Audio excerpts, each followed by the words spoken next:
Election day is almost here. Today is your last day to vote early and avoid the potentially long lines at the polls tomorrow. ABC 10 News anchor Mary McKenzie has been at the County Registrar of Voters office today, spoke to the registrar about the rules and the returns.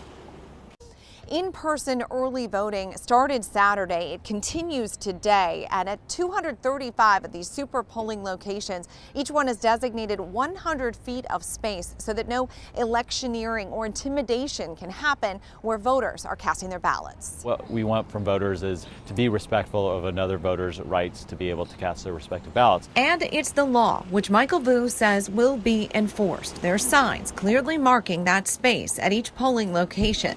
And if there are problems with people refusing to follow the rules, he says they won't hesitate to call in law enforcement. Vu expects there could still be long lines to vote tomorrow, despite record numbers of San Diegans voting early in person and by mail. In 2016, 500,000 people did show up to vote on Election Day. But as we know, this year and this election is very different. Because of concerns about COVID and with the ease and convenience of mail-in ballots, the early returns this year could paint a significantly more accurate picture of the various races much earlier in the night.